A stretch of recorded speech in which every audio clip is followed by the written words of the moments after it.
Navbatdagisi Efeslik Buqurot, Geraklit. Taxminan miloddan avvalgi 535-475 yillarda o'tgan odam ekan. Bunday ko'rinishda tasvirlab chizishgan. Yunon donishmandi Buqurot Kichik Osiyodagi Efes shahrida tug'ildi. U podshoh xonadoniga mansub bo'lib, akasining foydasiga shohlik martabasidan voz kechgan. U kosmos so'zini birinchi bo'lib qo'llagan Yunon faylasufi edi. Kosmos so'zi tartib degan ma'noni anglatadi.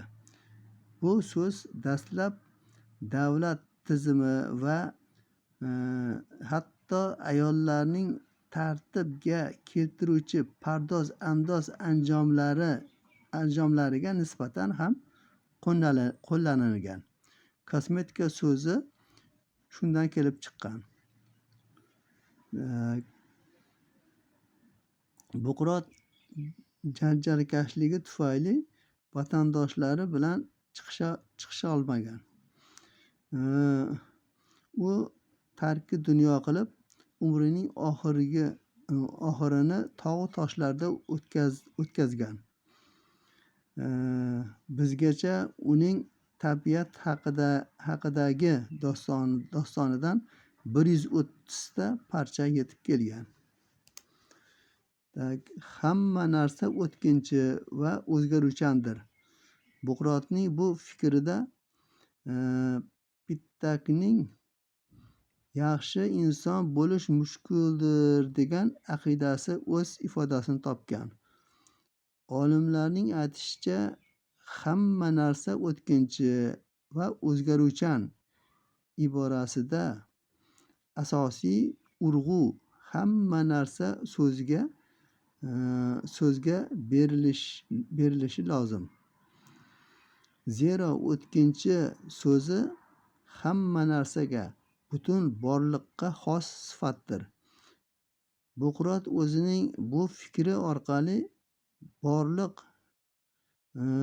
harakatsiz va sokin emas, aksincha, u o'zining bo'laklarga bo'linishi bilan bir butunlikni tashkil etadi va o'zgaruvchanligi bilan doimiydir qabilidagi fikrini ilgari surmoqchi bo'lgan deb taxmin qiladilar.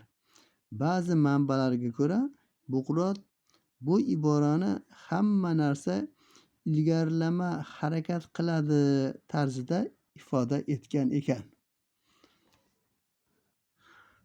Donishmandlik deydi Buqurot, haqiqatni so'zlamoq va tabiatga quloq tutib, unga bo'ysunmoqlikdan iboratdir, debdi. Keyingisi, o'zini anglash va fikrlash hamma odamlarga xosdir. Keyingisi, g'azab bilan kurashish mushkul. Uning istaklari uchun hayoting qurbon bo'ladi.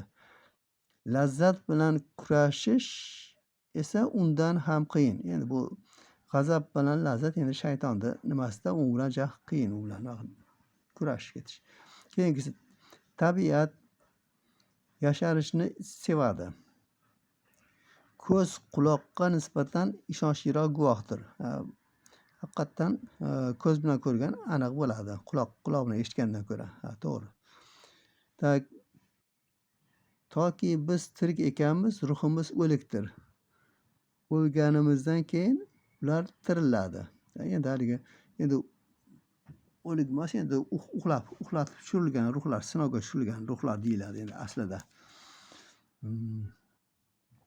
Agar so'qir kishidan ko'rish nima deb so'raganlarida u so'qirlik deb javob qaytargan bo'lardi. Haqiqatdan kim endi bu degani, har kim o'zining dunyoqarashi bo'yicha gapiradi. Kimdir tor dunyoqarash, kimdir keng ilmiga qarab demoqchi bo'lyapti ekan. Falsafa bilan shug'ullanuvchilar ko'p narsadan yaxshi xabardor bo'lishlari kerak. Haqiqatan ko'p narsa bilmasa bo'lmaydi. Buqurot doimo tashrifda o'rin almashish, o'zgarishda doimiylik, yangilanishda bir xillik, paydo bo'lishda me'yor, ikkiga bo'lishda birlik, o'tkinchilikda mangulik zohirdir deya ta'kidlagan.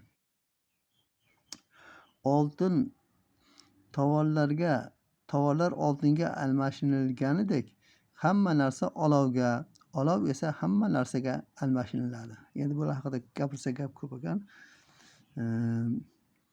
Miloddan avvalgi 5-asrning ikkinchi yarmida yashab o'tgan Yunon faylasufi Kratil shunday degandi: Bug'roy aytganidek, oqayotgan suvga 2 marta emas, hatto 1 marta ham sho'ng'i bo'lmaydi. Chunki nima haqda gapirmaylik, biz tugal fikr aytib ulgurmasimizdan uzluksiz o'tkinchilik qonuniga bo'ysunuvchi har qanday voqelikning mohiyati o'zgarib ketadi. Bu haqida ko'p gapirsak bo'lar ekan.